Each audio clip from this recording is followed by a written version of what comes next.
Morning class. फिर से आपको एक नया टॉपिक पढ़ा रहे हैं। इसमें दो चरों वाले रैखिक समीकरण, इसमें pair of linear equation in two variables हैं।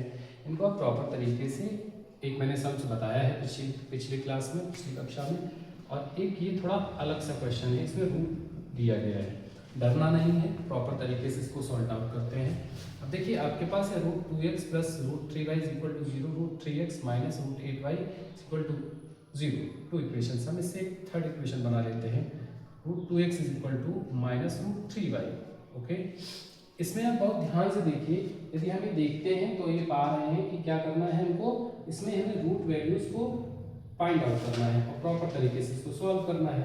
अब इनमें हमें ये देखना है इन क्वेश्चंस में कि हमें क्या कर सकते हैं। यदि आप चाहो तो इसको ऐसे भी लिख सकते हो, जरूरी नहीं कि सर ऐसे नहीं, ऐसे होता है। सॉरी, √3y प्लस √2x, ऐसे भी तो लिख सकते हैं इसको, ये भी तो एक इक्वेशन है। ऐसे लिखो या ऐसे लिखो तो √3y equal to minus √2x हो जाएगा। तो यहाँ पर हमने इस तरीके से भी किया जा सकता है, कर सकते हैं।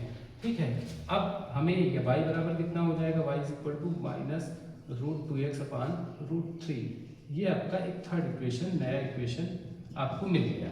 अब क्या करेंगे, जो हमने वैल्यू बताई आपको, किस समीकरण में किसको क्या रखना है, ये आप अच्छे से जानते हैं। क्या करोगे, y का मान क्या करेंगे, इक्वेशन किस में रखेंगे, किस वाली इक्वेशन में, सेकंड वाली समीकरण, इक्वेशन नंबर सेकंड में रखने का। ठीक है, तो यहाँ पर y की वैल्यू हमें रखनी है इक्वेशन सेकंड में, तो √3x minus √8y equal to 0 है।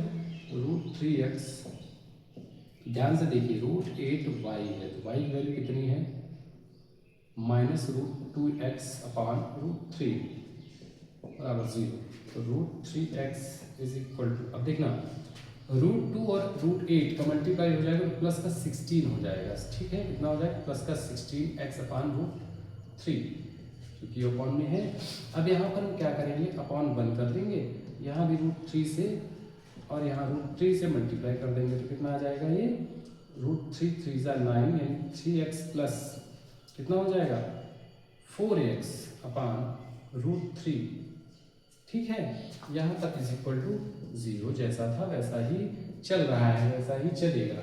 अब इसको हमें करना क्या है, √3x और ये आ गया, इसमें क्रॉस मल्टीप्लाई कर दिया तो √3x प्लस 4x बराबर 0। अब यहाँ पर तो ध्यान से देखने की जरूरत है कि हमें क्या करना है। 4 और 3 हो जाते हैं 7x, 7x is equal to 0, तो x is equal to 0 upon 7। That means इसका मान कितना होगा, 0। x की वैल्यू 0 आ गई। हमने जो मान माना था y equal to minus √2x, तो यहाँ पर हम वैल्यू रख सकते हैं y equal to minus √2x बटे अपॉन √3।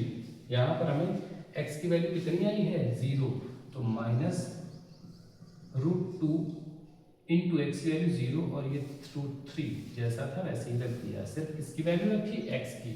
तो √2 में जब 0 का मल्टीप्लाई, किसी भी संख्या का 0 में मल्टीप्लाई होता है तो 0 ही आता है, तो ये 0 आ गया। आपकी y की वैल्यू क्या आ गई, 0। तो आपके जो दो पेयर से दो वेरिएबल्स क्या आए, x बराबर 0 और y बराबर 0, इसके सॉल्यूशंस होंगे। ओके, देख लीजिए प्रॉपर तरीके से, इसको ऐसे किया जाता है।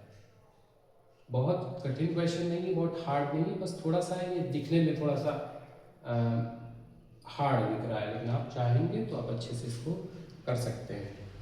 ठीक है, थैंक यू क्लास।